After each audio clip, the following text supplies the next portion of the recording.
How do you open a door without a key? Let the firefighters show you. Just now, they got an emergency call. They knocked on the door, but no one answered. Then they heard someone yelling for help. From the basement, sounds like someone was locked inside his own house. It was urgent, so the firefighter kicked the front door open. Even her teammate looked impressed. They ran downstairs and followed the voice until they found the man. Turns out the sauna door handle had fallen off. He was trapped inside. Worse still, the broken handle couldn't be put back on, and soon, the man passed out from the heat. The firefighter tried to kick the door open, but it wouldn't budge. So, one of them ran to find the power box and shut off the main switch. That stopped the sauna from getting hotter. Meanwhile, another teammate started picking the lock. Good thing she plays puzzle games a lot, because she actually opened it. They quickly pulled the man out of the sauna and gave him first aid. Luckily, he was just dehydrated. He woke up soon after. A woman drives out in a typhoon. The wind picks up and sends her in the car flying. When they find her, she's lying in the middle of the road. Anna cuts open her pants. Her leg is badly swollen. Looks like a closed fracture. She needs a splint. Anna grabs a bandage, but the wind snatches it away. They lift her onto a stretcher and carry her, but they're wobbling with every single step. The woman says there's a necklace in the car. It's the only thing left from her grandma. As the car shakes in the wind, she starts to break down. Oh, I need that necklace! To calm her down, the captain risks it and brings back her bag. Her leg's swelling worse and worse. If they don't act fast, it might need to be amputated. The captain calls dispatch, but the signal is completely gone. They have to do a mini surgery right in the fire truck. Anna picks up a fruit knife. She makes a small cut in the leg to release the pressure. They bandage her up. Head back to the front seats. Still no signal from dispatch, with no instructions. They have to figure out how to reach the hospital themselves. But with the wind howling like that, no one knows if they'll even make it. 911, what's your emergency? Hi, yes, I'd like to order a pizza for delivery. The dispatcher tells her it's the wrong number, but she acts like she doesn't hear and gives her address anyway. The dispatcher catches on instantly. She's in danger. The dispatcher starts asking questions. How many people are in the room? Would a medium pepperoni pizza be big enough for 2 people? She's got just one person with her. Then she gets her name, finding out her ex has been in for domestic violence twice. He just got out today. The dispatcher checks if the guy has a weapon. If yes, say she wants extra sausage. Extra pepperoni would be great. They use satellite imagery to pinpoint the address. Just needs 2 more minutes. Then help will be on site. But things go downhill fast. The ex figures it out. The dispatcher has an idea. Sometimes You have to take a leap of faith. The guy is confused, but the woman isn't. She suddenly breaks free and sprints toward the window. No!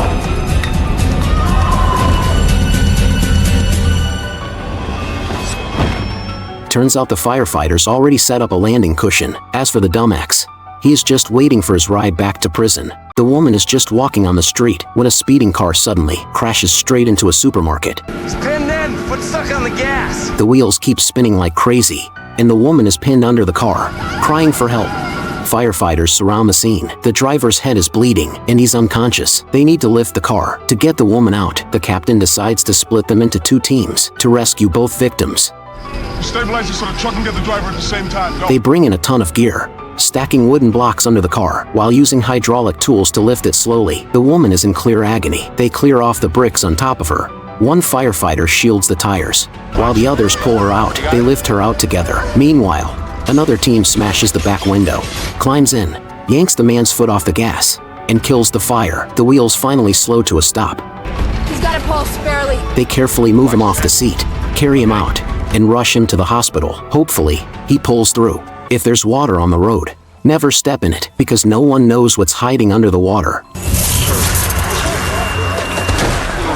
Just a moment ago, a woman was driving around with her daughter, but suddenly, they got into a car crash. Luckily, the airbags saved them both. When the woman climbed out of the car, she saw things were much worse than she thought. A bunch of cars had crashed, blocking the whole road. One driver even hit a power pole, and wires had fallen onto the street. To stop more danger, she told everyone to stay away and called for help, but the person on the phone told her that a big tsunami had hit the beach resort, so all rescue teams were already sent to the coast. Now, they had no choice but to wait. Then, the The woman saw a lady trapped in a car. She had a neck injury and needed help fast. The woman called her daughter to come help while she ran back to the car to get the first aid kit. But she didn't know the seawater from the tsunami had rushed into the streets and it touched the broken wires. Just as she saw the danger and tried to warn people, a man stepped into the water right in front of her eyes. Right away, she shouted to her daughter, who was now in the crashed car. Her daughter didn't hear clearly, but thought her mom wanted her to stay and help, so she didn't get out of the car. Half an hour later,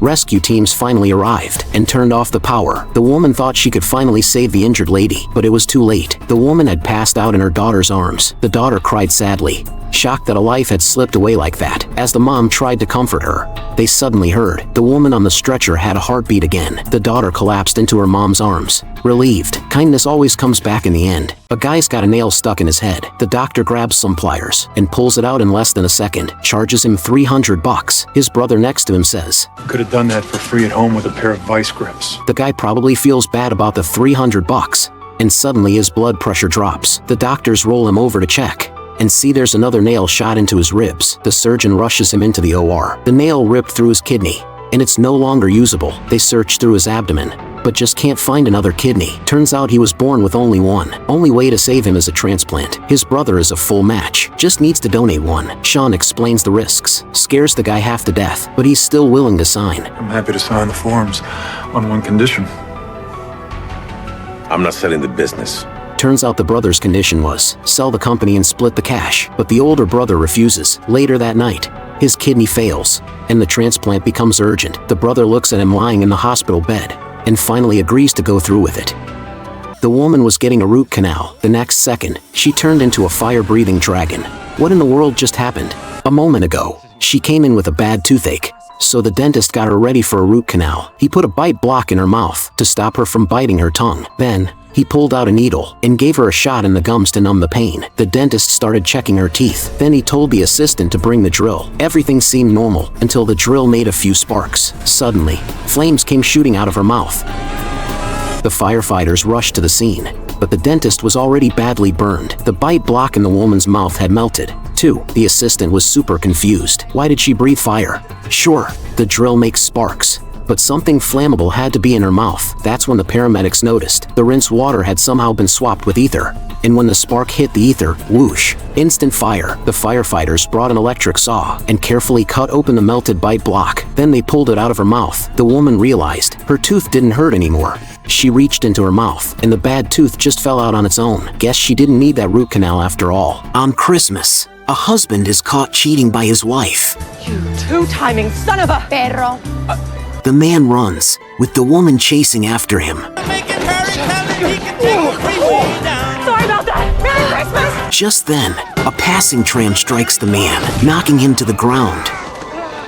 When the firefighters arrive, they find his leg is severely broken. The captain asks who the man's family is, and both women claim to be his wife. Artie has never even mentioned you! The captain is taken aback by the situation. The driver of the tram, terrified. How about you come outside and just let me check you for injuries, just to be safe? Nope. Safer in here. One of the women then sees the other woman's child and learns that the child is younger than her own. It dawns on her that she's actually the mistress. Her anger intensifies. To prevent further injury, they quickly rush the man to the hospital.